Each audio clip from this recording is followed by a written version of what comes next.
Snowman Podcast.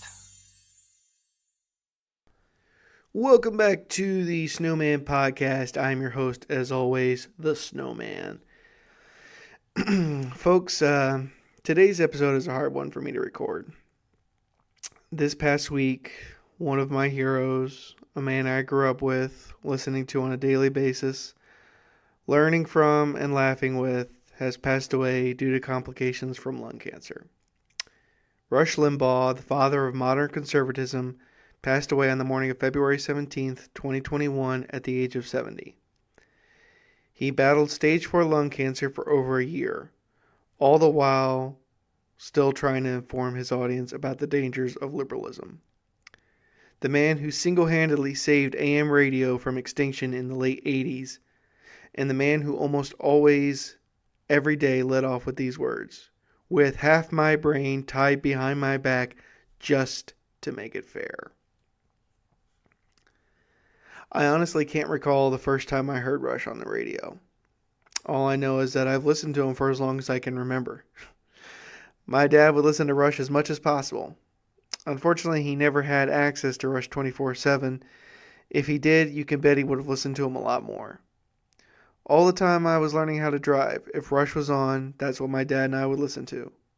It was some of the best times of my life. Both of us yelling at the radio when some liberal idiot would say something really outrageous. Not difference of opinion, mind you. Just something really dumb. Stuff like what we've heard in the last couple of months.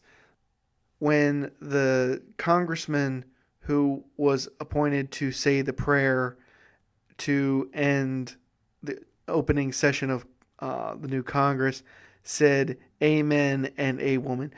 Oh my gosh, how stupid. My dad would have blown a gasket yelling at how stupid that sounded. And Rush, I'm sure, did also. I don't remember if he actually was able to be on air when that occurred or not. He was less frequent on the radio as the last couple of weeks went by in late January and early February. But that is the type of stuff I'm talking about. Nothing to do with politics, just something so stupid. That's the type of stuff my dad and I would both be yelling at. So, like I said, it's not the difference of what the liberals stand for, what the conservatives stand for. It was something when it was so stupid. And he would go after when a Republican would say something stupid also. But that's the type of stuff that I'm trying to talk about here. Now, to be honest, there were times when I didn't really like what Rush had to say. That might sound shocking to some of you, but there were at times when he would make a point I didn't care for, or if he let a caller drone on and on. But the one I did not understand for such a long time was his catchphrase, "with talent on loan from God."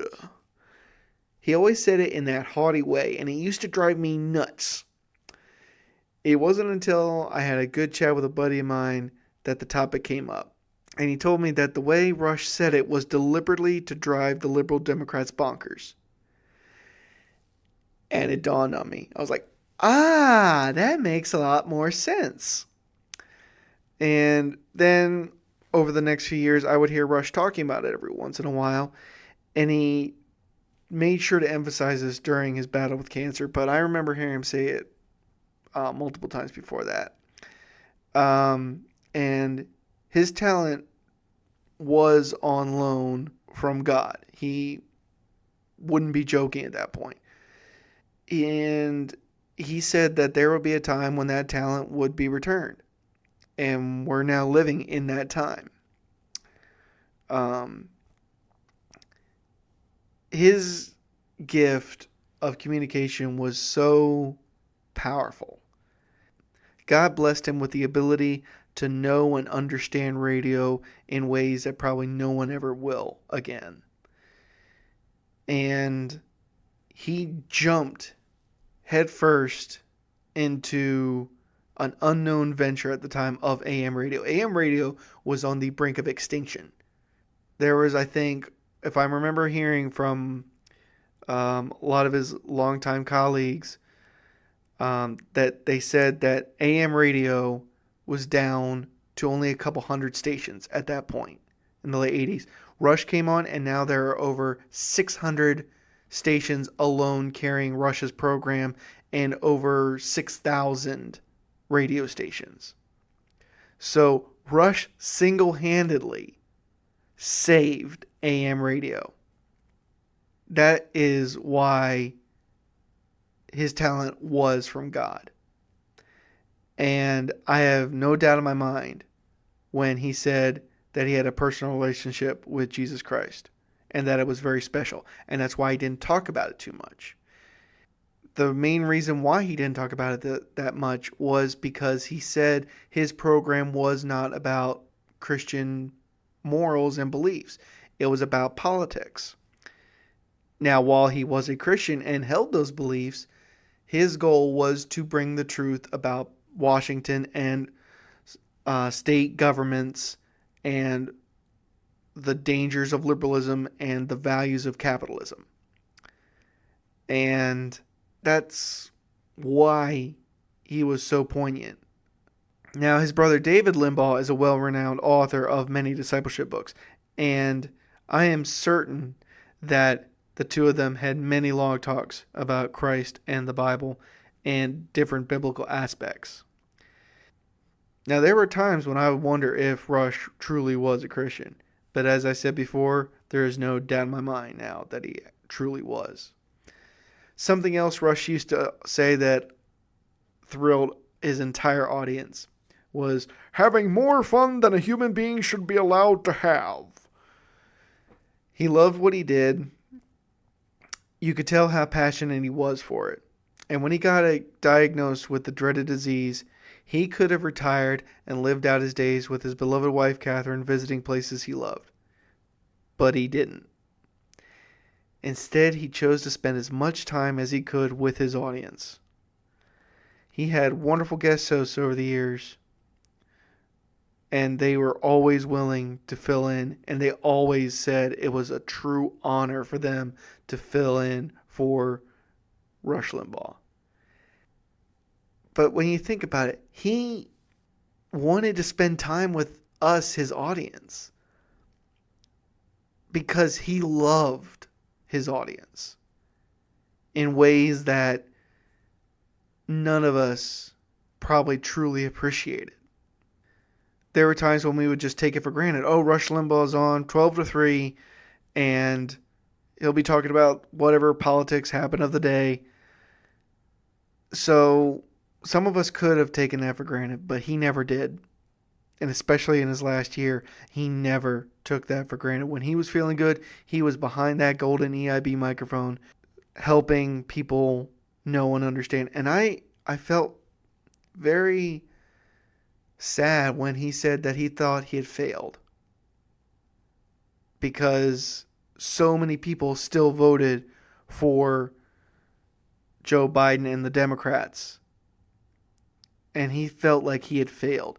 And I heard so many people call in saying, Rush, you did not fail. You have saved so many people from the lies of liberalism. And you could hear in his voice how very appreciative he was of that. And it also showed how humble he was. He wasn't haughty, like, I failed and I can't get these people to see my way or anything. No, he's like, if I could have just gotten one more person to see what the dangers of liberalism are, how Marxist communism is seeping in through liberalism. He always sounded like he regretted not being able to share that, but it was like he did.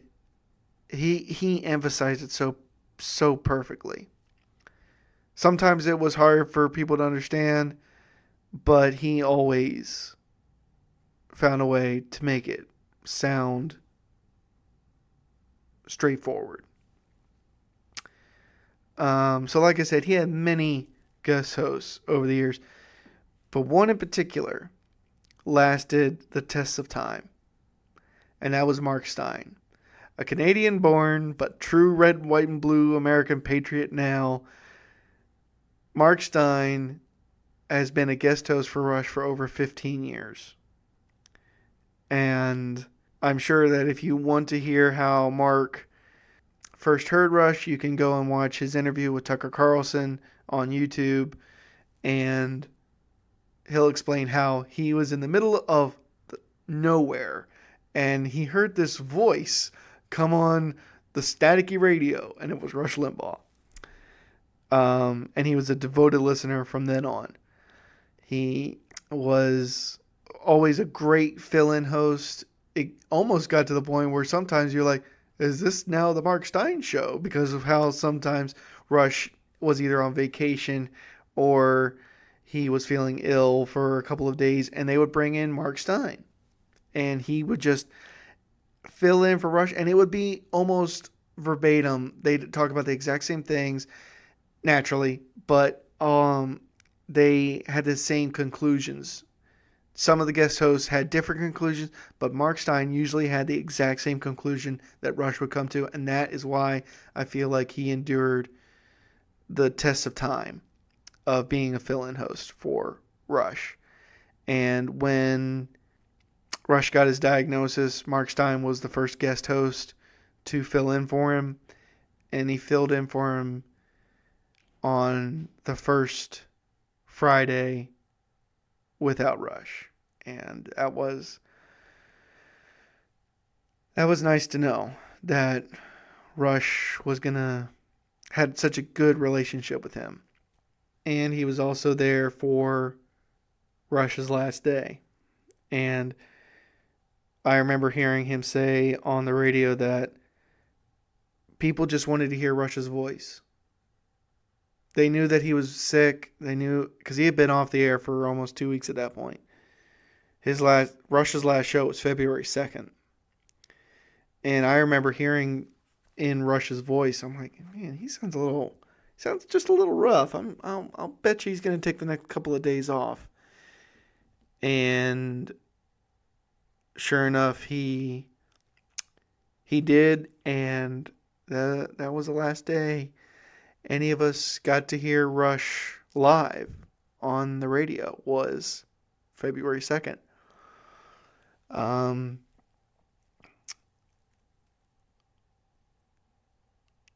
It is very hard to hear, and when you think back, it's hard to know that you got to hear Rush's last broadcast.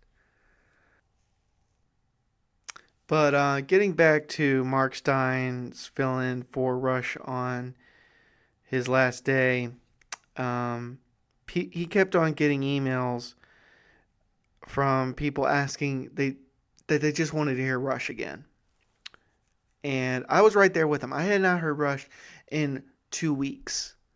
And I was like, I need to hear from Rush just because he's got this connection with all of us. And Mark Stein knew that, and he felt the exact same way. So he played in the opening monologue a segment of Rush that he had done over a year ago, or close to a year ago, about Andrew Cuomo and his failure at the coronavirus pandemic. And the reason why is because now all of a sudden, in the last couple of weeks, the Democrats have turned on Andrew Cuomo. They have now turned and said that we need to investigate why you let so many more sick people go back to the nursing homes and infect nursing homes with COVID, and maybe you're not as good a guy as we thought. Rush called this over a year ago, and Mark Stein played an excerpt explaining that to the audience. And so Mark Stein understood why everyone loved Rush.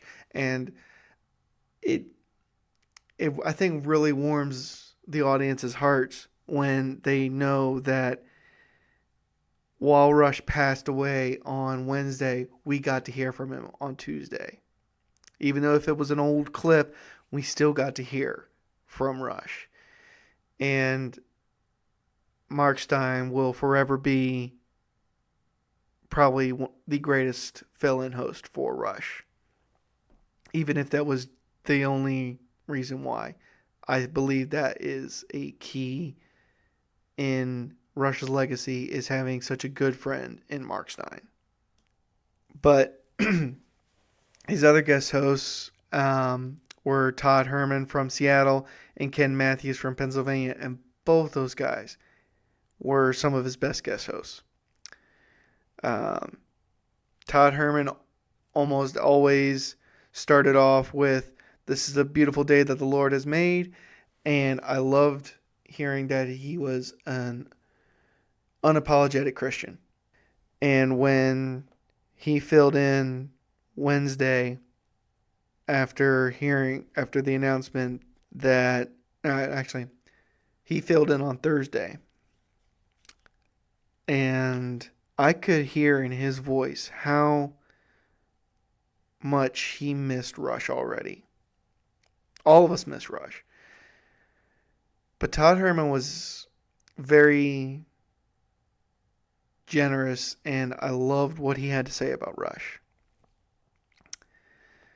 Rush had a close friendship with people, even if he had never met them directly. He had a close friendship because they had grown up for 33 years listening to him on the radio.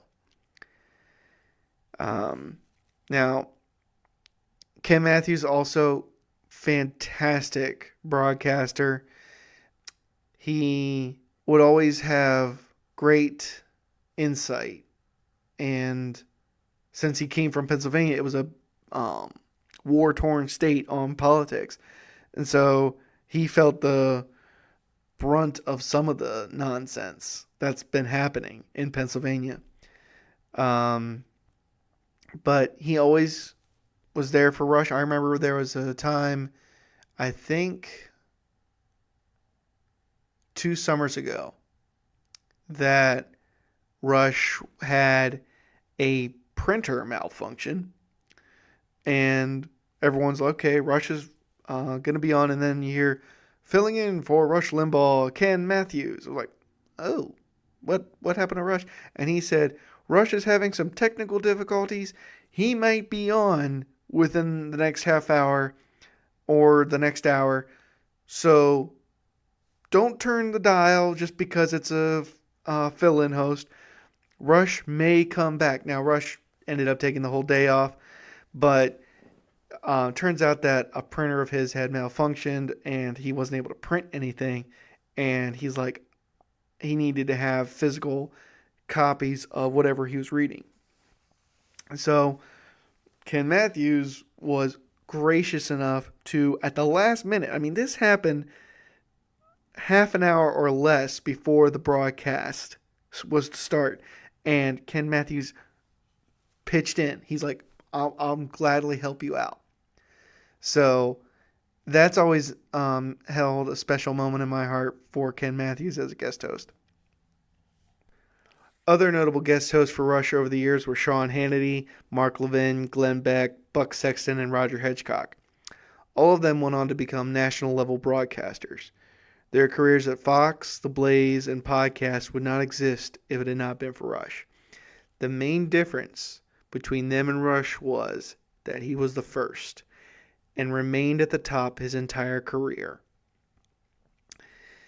From listening to their tributes to the Maha, none of them would disagree with me when I say they pale in comparison to Rush. For there's no one else who could match his wit and style.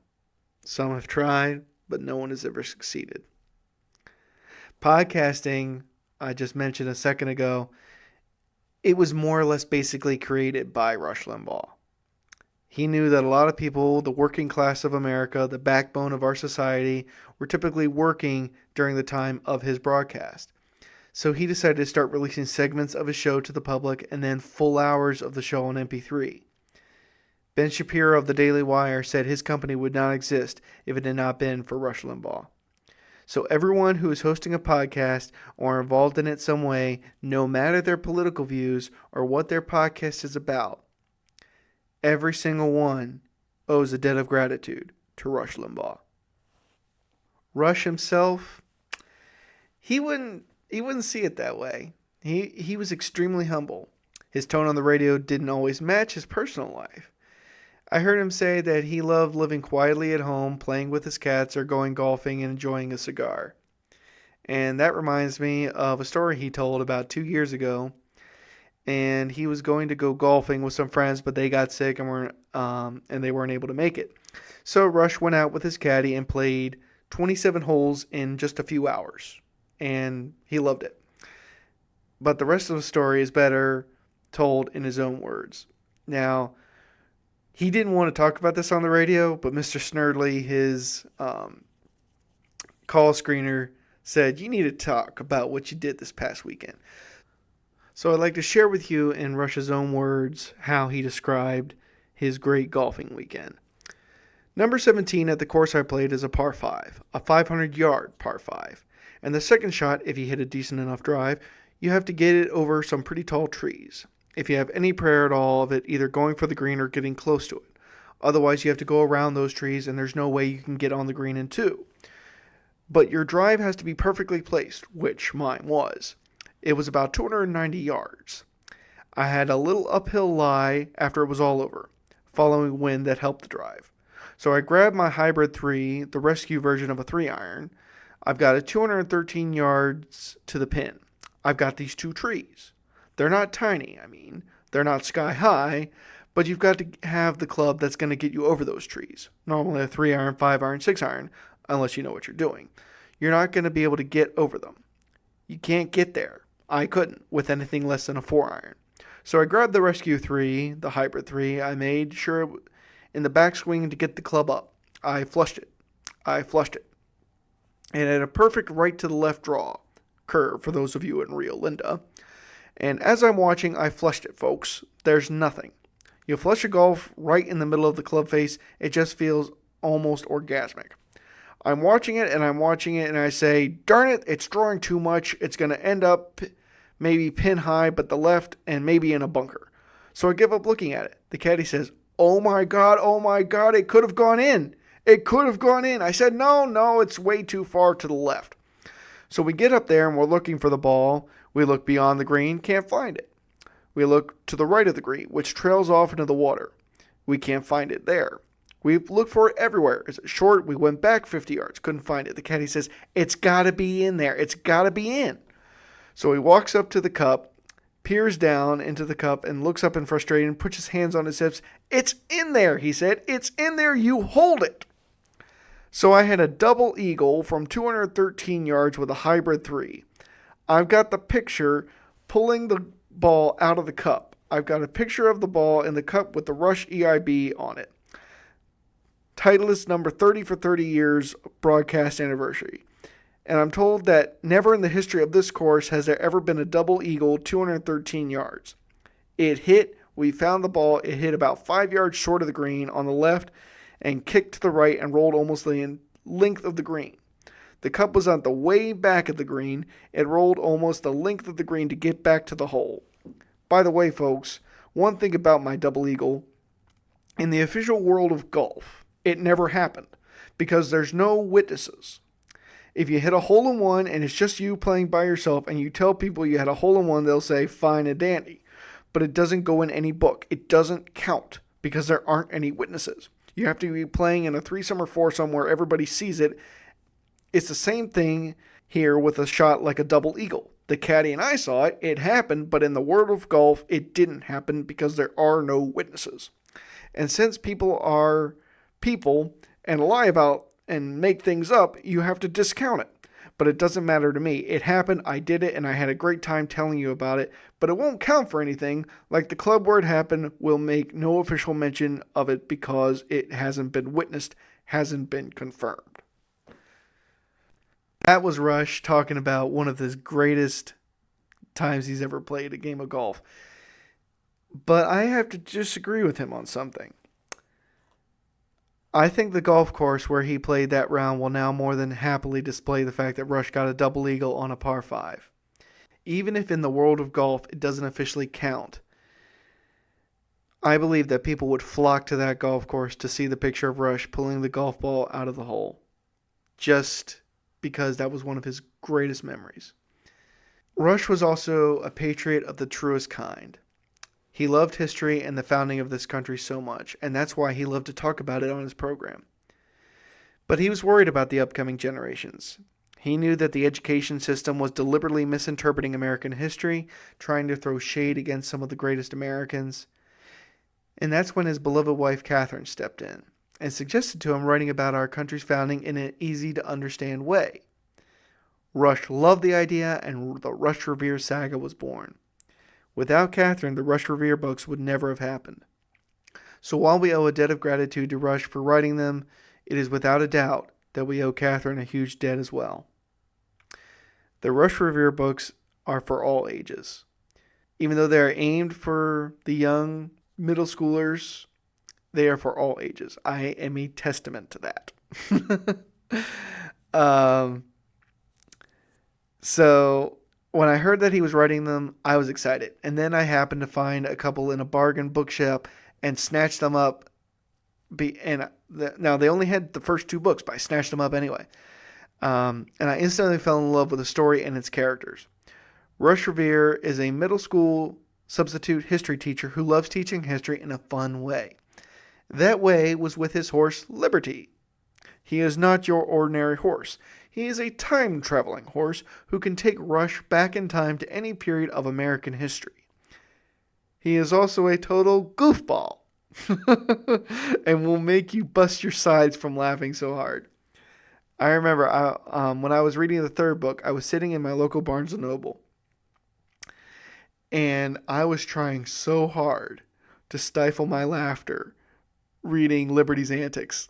I literally was sometimes having to put the book down and just catch my breath so I could breathe without making a ruckus and a scene, because I was just enjoying those books so much.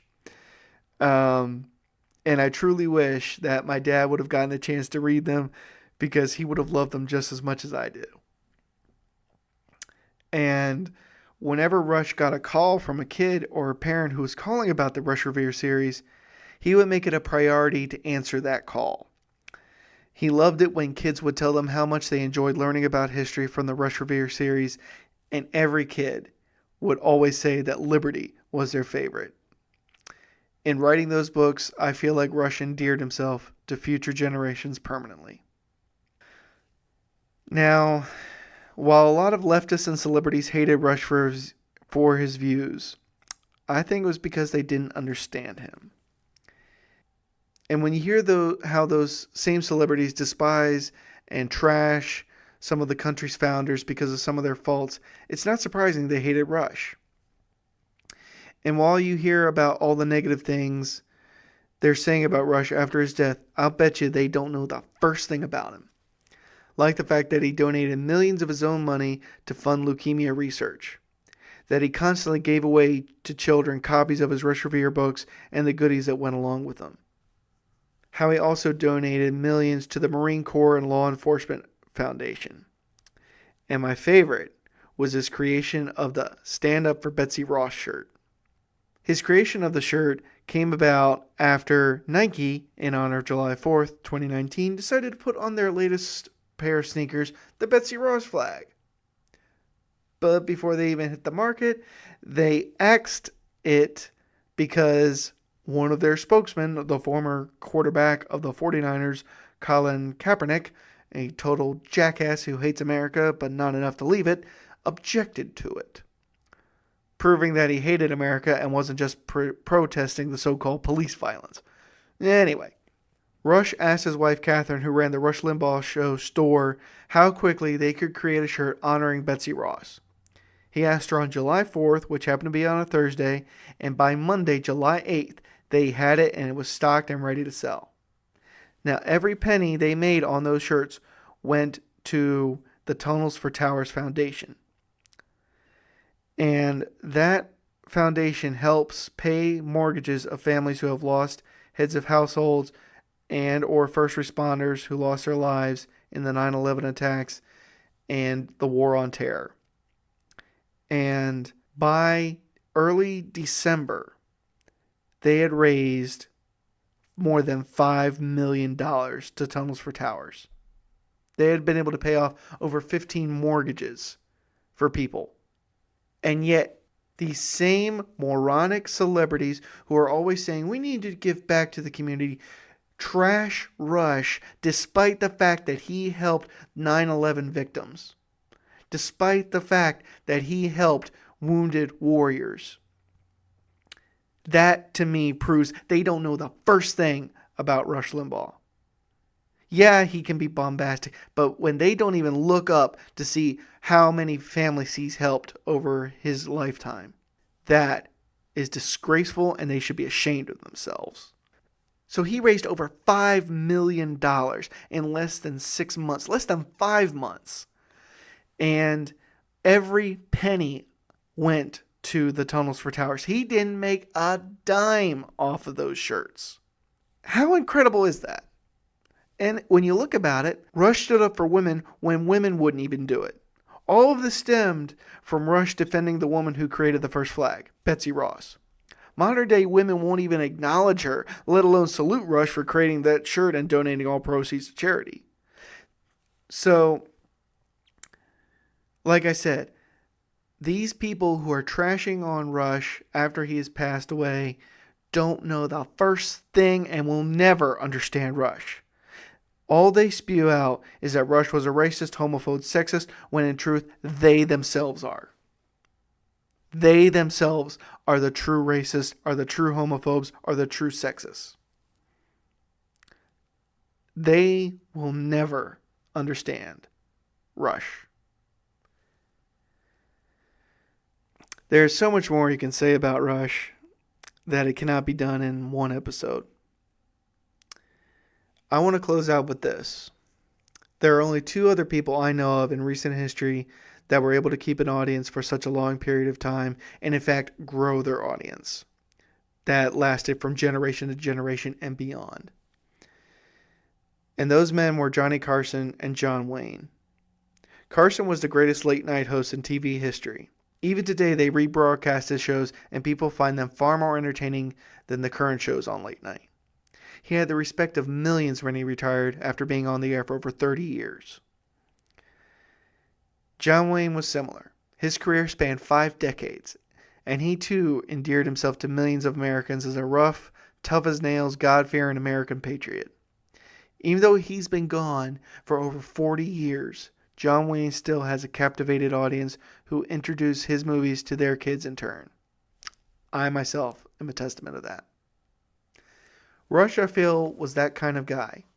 He was down to earth, loved to share why he loved this country we get to call home, and it resonated with so many people that they loved him for it. He spoke their lingo when the politicians wouldn't. I can't imagine what my life would look like without Rush being a stapled part of it. From 12 to 3, Rush would be on air, and I would be listening as much as I could.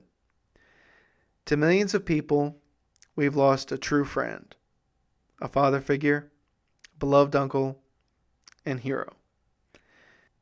And sometimes when he had to break for a commercial, they would play, depending on what station you were listening to, this little segment, this little sentence that some caller said to him.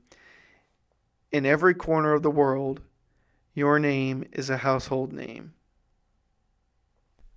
So, in honor of Rush, I would like to give one last little tribute while in the background, Rush's opening theme plays. And I just hope that what I've shared with you today will make you want to go and read the Rush Revere books, find interviews of Rush on Fox News, or find old clips of his old TV show, and just learn from a man who loved his country with every fiber of his being. A man who, while flawed, lived the greatest life he could have ever had.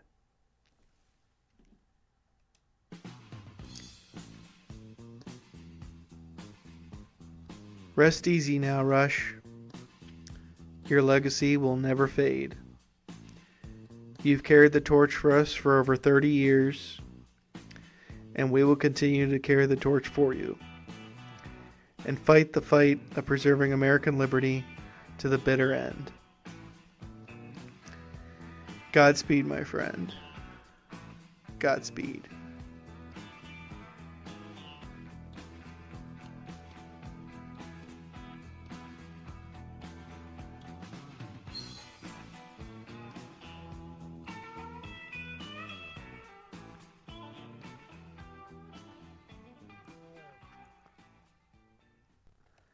Thank you for listening to the Snowman Podcast. Please subscribe and download so you don't miss out on upcoming episodes.